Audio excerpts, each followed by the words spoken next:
to speak, a lot to get to. Yesterday's show got a little crazy, so that's where we're going to start. Go ahead and toss to the sound. First of all, Dak is ass, right? Can I say on TV? Because he is ass. Say whatever you want on. Okay, that's one thing. This is the second game that he's just lost by throwing picks. He threw 2 picks to the Packers, right? Had 14-point lead, lost, come back. They was up 17. My man, 17 and lost, picks. All eyes are on our show today, including eyes of Hall of Fame head coach Tony Dungy. He says, was LaShawn McCoy watching this game? Dak was 23 of 30, 256 yards, 3 touchdowns. He threw 2 interceptions. The first one, his arm was hit as he threw. The second one was right in the receiver's hands. Dallas defense gave up 500 yards, 40 points. And the loss is on Dak? Really? Question mark, question mark, question mark. Talk of the town is on Speak. Let's talk about Speak. That is Dave Hellman. 10-year he worked for the Cowboys, covered Dak Prescott, the one and only, the brilliant Joy Taylor, and LaShawn Shady McCoy, also known as Cut on Dime 25. You got the whole world talking. You got the whole world talking about you, sir. Are you standing by your Dak Prescott opinion? Tony Dungy's called you out. Kurt Warner has spoke up. The whole world of sports has spoke up. Are you standing by your Dak Prescott opinion? Clarify. Yes, I stand on it 10 toes down. 10 toes down. What I said I believe in, that's what I talk about. Now, first of all, Mr. Dungy, happy holidays. A lot of respect to you, OG. But I stand on what I said, right? When I watch that game, and yes, I do watch the game. I'm not the guy that just runs to stats, unless I have to, unless Dave Hellman brings it out of me. When I watch that game, yes. These guys had a 17-point lead in the third quarter, right? It's time to put them away. Your picks that you threw helped that team come back. Everybody was talking about the defense. Oh, the defense let them down, et cetera. Well, when you throw on picks, you help that cause. You help that out. When I watch Dak Prescott, and one thing I want to clear up, it's Dallas, Eagles week. I get excited, right? You do, of course. And I said that Dak is ass. Can I say it on TV? Ass. That's what I said. Yes, sir. You did. Well, I should have said Dak is playing ass. Fair. That's what I should have done. Clarity. Yeah, right, because I can't say... Not talking about the person. Yeah. Listen, I have no beef with Dak. I don't even know the guy, right? We talk here and there, but I don't know him like that. Hey, what's up? But I'm just speaking what I see. When I watch that tape, I don't see this quarterback that everybody's talking about, they're screaming about.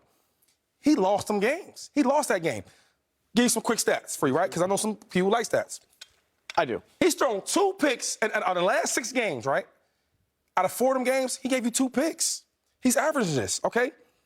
He leads the NFL with 10 picks in the last 7 games. Now, mind you, Dak has only played 9 games. Is that correct? 9 games, yes, sir. He has 11 turnovers in 9 games. I can't make that up. You can't tell me that's playing good. That's playing bad. Which, okay, Dak has been in a funk. Like that, I get up here every day, and I acknowledge this. Do I not? You do? I'm not down with throwing 2 turnovers a game. Dak didn't lose that game. Dak, come on.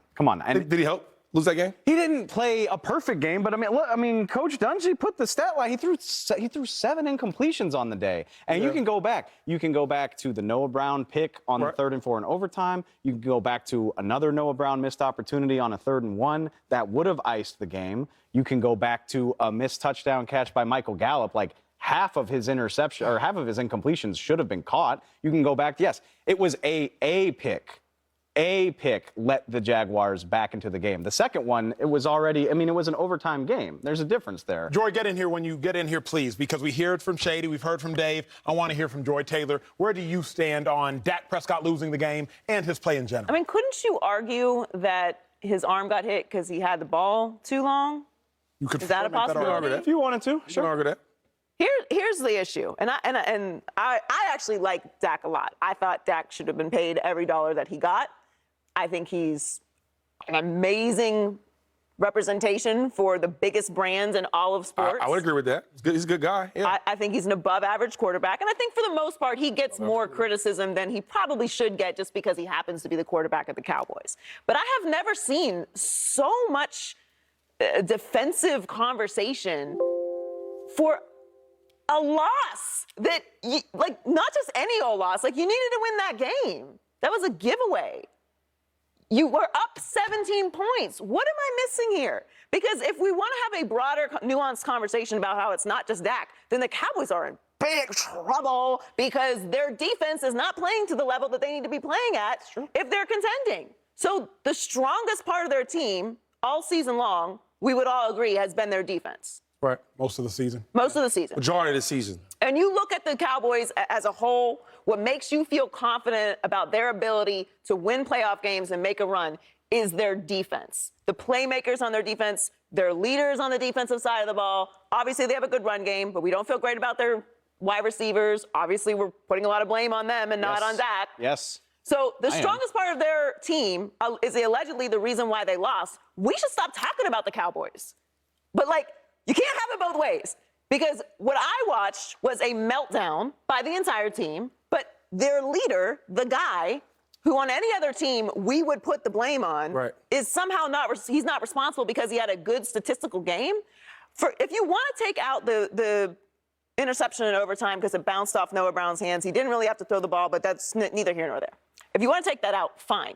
They don't get to overtime if he doesn't throw that interception, which is absolutely on him during the regulation. But he also, I said it yesterday, given the chance after the pick to put the Cowboys back in the lead, he engineered a 75-yard scoring drive. He went 5 of 5 for 50 yards, gave them the lead. I think, to answer your question, Joy, I really think the reason why this is a flashpoint is because it's a perfect example of one of the most toxic debates, at least in sports and sports media, which is wins. Who gets credit for them? Who gets credit for losses? You guys lean more toward thinking wins and losses are a quarterback-driven stat. You do specifically. Of course, they play a role in that. But it's unfair to Dak, and it would be unfair to anybody else to watch everything that happened over the final hour and a half of that game and come away with the idea that Dak Prescott is the sole reason for it. But that is the way this discourse works. No one is saying he's the sole reason. Big part of it, though. But he is a big part of it. The offense was on the field when they lost that game. It's true. Right. But we're trying to pass off all these excuses. We would be laying this at the feet of anyone else in the league not named Justin Herbert. It wouldn't be Justin Herbert's fault. It wouldn't be Justin Herbert's fault. But we would be laying this at the feet. Okay. Yes, because you're the leader, you're the face of the organization, and you were on the field when this game was lost. Here is why I think we should be. And Dave, understand where you're coming from. Shady, appreciate where you're coming from. I like the discourse. Joy, I like the insight. Here's why I think we should be. What we can't do is talk about what should have happened in a game. Please don't. We have to talk about, America, what did happen in the game. I rewatched the Cowboys game again this morning. Y'all know how I do. I work out, I rewatch games. The first third down of the game, if you really watch the Cowboys game, all of you analysts, all of you fans, all of you experts, 3rd and 8, pass to CeeDee Lamb. It should have been intercepted. I don't think I'm incorrect in saying that. Dak Prescott should not have thrown that ball. Defensive back ran the route for CeeDee Lamb. Defensive back is in front of CeeDee Lamb. CeeDee Lamb, excellent swing move, last second, Moss's defensive back. That play should have been intercepted, but it wasn't. It counts of one of Dak Prescott's 7 of his first 8 completions on the game. We can't talk about what should have happened. We have to talk about what did happen. If y'all want to talk about what should have happened, let's act like it's 0-0. Everybody get out a pen and paper. Let's all rewatch the game and let's mark up, well, this should have been caught. That should have been dropped. That should have been a pick. That shouldn't have been We got to talk about reality, America. I also fervently believe in the law of averages. And the law of averages simply states everything will come back down to its average. So for every time Dak Prescott should have thrown a completion, there might be a time that he should have thrown an incompletion. It's the law of averages. It's all going to average out. But this is my issue, Dave, with blaming the defense. To whom much is given, much is required. Tony Dungy, you know that best. The Dallas Cowboys offense, the people that took the field salaries, $537 million. On defense, the starter salaries, $98 million. To whom much is given, much is required. So if you got a Dak making 160, a Zeke making 95, a Tyron making 100, along with a Gallup making 57, and on the flip side, all you have that's getting high paid is DeMarcus Lawrence because Trayvon Diggs and Micah Parsons are on rookie deals, then in all honesty, don't tell me, oh, well, the defense should have done more.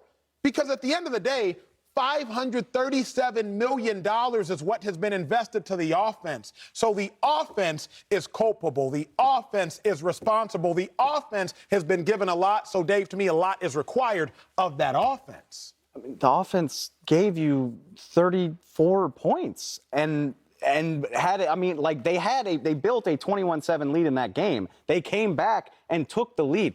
I don't get into the money stuff in season. Like the money is spent, and to they're on rookie deals, but let's not act like the two best pieces of that defense aren't Micah Parsons and Trayvon Diggs. Yep, you they are can the say, two I mean, you can best. say And DeMarcus DeMarcus Lawrence is perennially underrated. That's fair. Yeah. But just because they haven't gotten to the point where they can get paid yet doesn't mean they are two of the 6 most important members of that team. So the amount of money that they're making doesn't matter. We have a season worth of data